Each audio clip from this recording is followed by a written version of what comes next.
আপনারা সবাই লক্ষ্য করেছেন সিলেট বিভাগে যে চা বাগানগুলো আছে এই চা বাগানগুলোতে গত মাসখানেক ধরে চা শ্রমিকদের মজুরি বৃদ্ধির একটা আন্দোলন শুরু হয়েছে।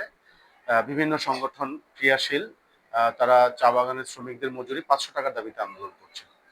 এই আন্দোলনের প্রেক্ষাপটটা হলো 2022 সালে বাংলাদেশের ইতিহাসে চা শিল্পে সবচেয়ে বড় মজুরি বৃদ্ধির আন্দোলন হয়। এক নাগাড়ে 19 দিন ধর্মঘট হয় এবং সেই ধর্মঘটের অন্যতম দাবি ছিল 300 টাকা মজুরি ঘোষণা দেয়া।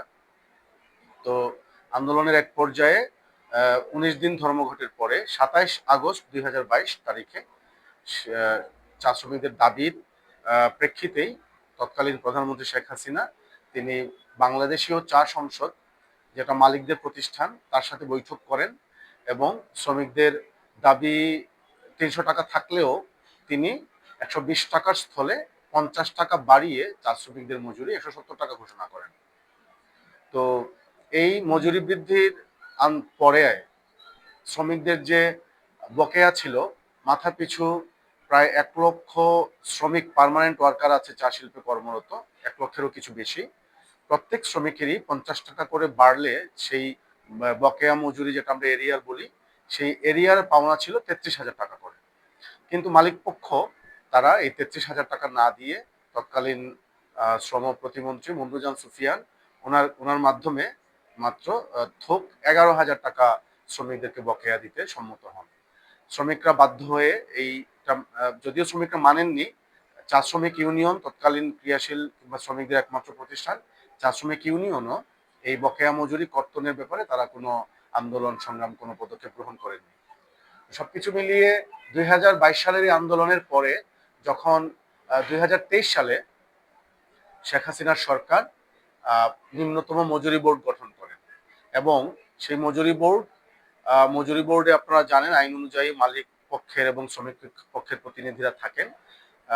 মজুরি বোর্ডে যথারীতি চা শ্রমিক ইউনিয়নের প্রতিনিধি হিসেবে আমার জানা মতে তৎকালীন যে তাদের যে সংগঠন, তাদের চা শ্রমিক ইউনিয়নের কার্যকরী সভাপতি পঙ্কজ কন্দ, উনি সেই কমিটিতে ছিলেন, মজুরি বোর্ডে ছিলেন।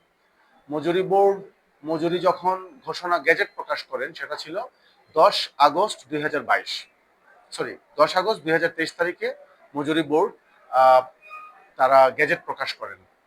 গেজেট প্রকাশ হওয়ার পরে এই যে গেজেট, সেখানে শ্রমিকদের স্বার্থটা সংরক্ষণ হলো নাকি হলো না, এই গেজেটে শ্রমিকদের অধিকার কোথাও ক্ষুণ্ণ হলো কিনা, এই বিষয়গুলো নিয়ে চা শ্রমিক ইউনিয়ন, যেটা শ্রমিকদের একমাত্র রেজিস্টার্ড প্রতিষ্ঠান, চা শ্রমিক ইউনিয়ন এই বিষয়টা শ্রমিকদের সামনে ডিসক্লোজ করেনি।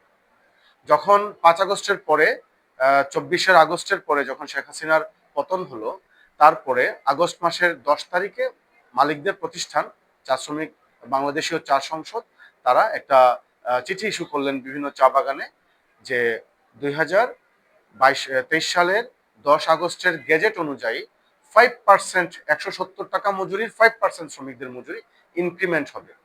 তখন এই গেজেটটা নিয়ে চা শিল্প সংশ্লিষ্ট সবাই এই গেজেটটা স্টাডি করলেন। শ্রমিকরাও এই পুরো বিষয়টা তাদের কাছে অস্পষ্ট ছিল। চা শ্রমিক ইউনিয়ন গেজেটের বিষয়ে শ্রমিকদের কাছে কোনো কিছু আলোচনা করেনি, কোনো বিষয় ডিসক্লোজ করেনি। পরবর্তীতে হঠাৎ করে যখন শ্রমিকদের সামনে 5% মজুরি বৃদ্ধির প্রসঙ্গটা আসলো, শ্রমিকরা অনেকটা কিংকর্তব্য বিমূঢ় অবস্থায় পড়লেন। তখন আমরা যারা চা শিল্প নিয়ে ক্রিয়াশীল, বিশেষ করে বাংলাদেশ চা শ্রমিক ফেডারেশন, আমরা এই গেজেট পর্যালোচনা করে দেখলাম এখানে শ্রম আইন বিরোধী কিছু প্রভিশন যুক্ত করা হয়েছে। যেমন নিম্নতম মজুরি বোর্ড যে মজুরি ঘোষণা করেন আমরা জানি, এর অর্থ হচ্ছে যে কোনো মালিক নিম্নতম মজুরি বোর্ডের ঘোষিত মজুরির চেয়ে কম কোনো মজুরি দিতে পারবেন না। এই জায়গাতে একটা ট্রেড ইউনিয়ন কিংবা যৌথ দর কষাকষি প্রতিনিধি হিসেবে, সিবিএ হিসেবে যারা কর্মরত থাকেন, তাদের কাজ হচ্ছে নিম্নতম মজুরি বোর্ডের নির্ধারিত মজুরির চেয়ে আরো বেশি আদায় করা এবং আদায় করার জন্য প্রয়োজনীয় আন্দোলন সংগ্রাম করা। কিন্তু আমরা বাংলাদেশ চা শ্রমিক ইউনিয়নকে তখন এই গেজেটের বিপক্ষে কোনো অবস্থান নিতে দেখিনি। এই গেজেটে আরো কিছু বিষয় যুক্ত হয়েছে, বিশেষ করে শ্রমিকদের যে বোনাসের পরিমাণ, ভাতার পরিমাণ, তাদের আনুষঙ্গিক সুযোগ সুবিধার পরিমাণ, সেটাও কর্তন করা হয়েছে। ছুটির দিনের মজুরির বিষয়টা কর্তন করা হয়েছে। সর্বোপরি এমন এই যে প্রভিশনটা যুক্ত করা হয়েছে যে বাংলাদেশীয় চা সংসদের সাথে চা শ্রমিক ইউনিয়ন শুধুমাত্র অন্যান্য সুযোগ সুবিধা নিয়ে তারা দ্বিপাক্ষিক আলোচনা করতে পারবেন, কিন্তু 5 বছরের মধ্যে মজুরি বৃদ্ধি নিয়ে আর তারা কোনো আলোচনা করতে পারবে না, যেটা বাংলাদেশের শ্রম আইনের সাথে সংঘাতপূর্ণ, সংবিধানের সাথে সংঘাতপূর্ণ।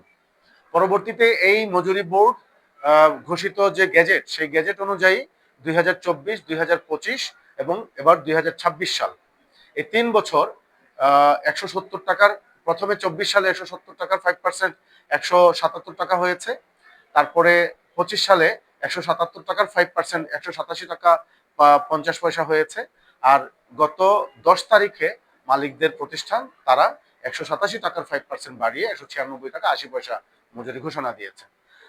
কার্যত গত 3 বছরে কখনোই শ্রমিকরা এই যে 5% করে মজুরি বৃদ্ধি হচ্ছে, এই বিষয়টাকে সাধারণ শ্রমিকরা মেনে নেয়নি। শ্রমিকরা এটা নিয়ে আন্দোলন সংগ্রাম করেছেন, বিভিন্নভাবে বিভিন্ন জায়গায় কর্মসূচি পালন করেছেন, কিন্তু শ্রমিকদের যে প্রধানতম সংগঠন যারা আইনগতভাবে এই গ্যাজেট প্রত্যাখ্যান করার এবং শ্রমিকদেরকে নিয়ে ধারাবাহিক আন্দোলন গড়ে তোলার অধিকার রাখেন, সেই চা শ্রমিক ইউনিয়ন গত 3 বছর যাবৎ এই গ্যাজেটের ব্যাপারে তারা নিশ্চুপ ছিলেন।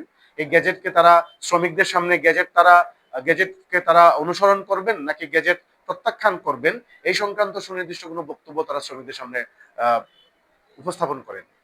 পরবর্তীতে এই বছর যখন আবার মজুরি বৃদ্ধির এই যে আগস্ট মাস আসলো, গেজেট অনুযায়ী 5% ইনক্রিমেন্ট হওয়ার কথা, এই সময়ে এসে বিভিন্ন চা বাগানে চা শিল্পের যেসব সংগঠন, বিশেষ করে বাংলাদেশ চা শ্রমিক ফেডারেশন সহ আরো কিছু সংগঠন যারা চা বাগানের শ্রমিকদের অধিকার নিয়ে কাজ করেন, সবাই মিলে এবং বিভিন্ন চা বাগানের পঞ্চায়েত নেতারা, বিভিন্ন চা বাগানের ছাত্র যুব নেতারা, যারা বিভিন্ন সময় চা বাগানের কোনো একটা ইস্যু তৈরি হলে তারা সক্রিয় ভূমিকা পালন করেন, 2022 সালে আন্দোলনে যেই সব সংগঠন ভূমিকা রেখেছিলেন, তারা সবাই মিলেই বিভিন্ন জায়গাতে আলাদা আলাদাভাবে, জেলাগতভাবে, অঞ্চলগতভাবে আন্দোলন সংগ্রাম করছেন।